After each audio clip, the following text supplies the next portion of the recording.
essentially being on the crisis response outreach team, we've got obviously a different role than what the ambulance has in terms of responding to acute overdose. So so an ambulance will go out there and then administer, naloxone if needed. We will follow up later after the fact. Some of the things that we will do is post overdose follow up for people, whether they're on our radar because EMS gave them administered naloxone, or because maybe EMS identified somebody as high risk. So, and I would say that as variable as we all are as human beings, everybody's needs are different, and so we try to meet folks where they're at and determine what it is that they're wanting. So our second question would be, what does an average day look like for you? I would say it's pretty variable. We get referrals through EMS or fire departments, or even somebody calling in. It could be concerned about their family member and they call our dispatch line. We're not going in with an agenda like, you need to do XYZ and you need to do them in this order and do them this way. Try to make it like there's no conditions. What is it that we can help you with? And so if it's helping somebody by helping them get an appointment at the mental health clinic, helping them get a refill of a medication, if somebody wants to start on medications for opioid use disorder, helping facilitate that. If somebody says, I'm going to continue to use injection drugs, then I want to make sure that they've got access to sterile needles and everything like that. Just anything that's going to reduce risk. Of course, we give naloxone to anybody who will take it, and provide on the spot training and everything like that as well. And our next question would be, just what inspired you to take this path? I have a professional and a personal interest in this. As someone who has a couple mental health diagnoses and history of chaotic substance use, I'm in recovery. It's imperative that we help folks get access to help, because a lot of times they don't know that they're eligible for any type of treatment or services or anything. And so I think it's just, outreach, getting people connected, and also just listening to people, like hearing somebody's story, right? And we suck at that in medicine.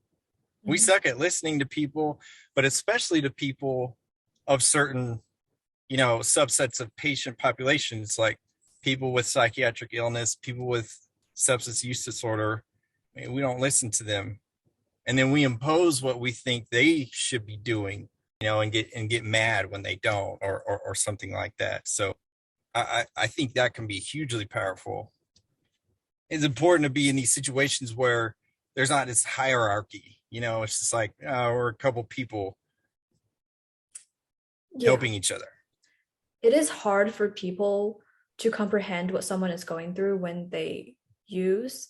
And I think what you do is awesome. And it really makes the person struggling with use and overdose, it makes them feel like they're valued and like humans. Yeah, that's a good point, because we hear it a lot, and it's heartbreaking when people say it, but they're like, why are you doing this? Like, why do you care about me? Nobody's nice to me, in terms of like interacting with healthcare providers or people from different agencies or whatever. And it's sad that people have that reaction, in the first place. And then that's what they're used to. So if somebody's just treats them like a human being, then it's like, whoa, this is unexpected. And that's sad. Our next question would be, have you seen a rise in the number of teenagers suffering this crisis? If so, what do you think caused that increase? I would say anecdotally, yes. And I would say that as there are more and more pressed pills in the area, there's going to be younger folks who will use those who are unaware that they're counterfeit. The issue though is that like, and I tell people, unless you got these, blue oxy 30s from a pharmacy, then you need to presume that they're pressed and that they have fentanyl in it and an unknown amount of fentanyl in it. What you'll have is people who aren't opioid tolerant, so they don't have a physiologic tolerance, and they're encountering these large doses of fentanyl, that could be fatal. So, I've talked to kids 15, 16 years old after an overdose. Some of them are aware that there's press pills, and some of them didn't know that until after the fact. I mean, if you flood an area with these, press pills, then they're going to make it into kind of all the nooks and crannies, and so you are going to have, you know, teenagers and stuff who are like, oh, these are pain pills. I've had pain pills before, and I like them. Maybe somebody's had 30 milligrams of oxycodone before, and it's like, well, I know how that makes me feel, and so there's an expected effect. The same way it would be if you had 2 ounces of 80 proof liquor. So you'd be able to kind of almost predict a response to your dose. Mhm. But if you go in and you drink that 2 ounces of what you thought was 80 proof liquor, but it was just multiple times more potent, uh, then you would go into that situation without the knowledge that what you're about to ingest is poisoned. So, what are your opinions on how the opioid crisis is being handled by the United States and the world as a whole? I think in the US, it's being handled extremely poorly. We're not treating it as something that's urgent. We're not treating it as a crisis that we're saying it is in headlines and task force meetings and everything like that. If we were truly sincere about our response to the overdose crisis, then we would have done away with so many of these regulations that keep people from being able to access the evidence-based treatment for opioid use disorder. We are not treating it as a priority in the US. And it's because of stigma and discrimination and profit.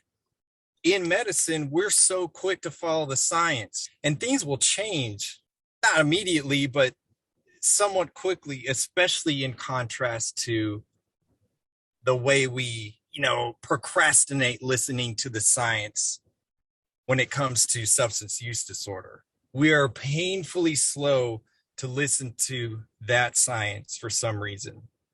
And it's back to those reasons that we listed earlier. What is the demographic of patient populations with opioids? We talk to folks from every kind of social category or bucket that there could be. There's a theme of, number one, people who have comorbid psychiatric illness, especially if it's untreated or undertreated.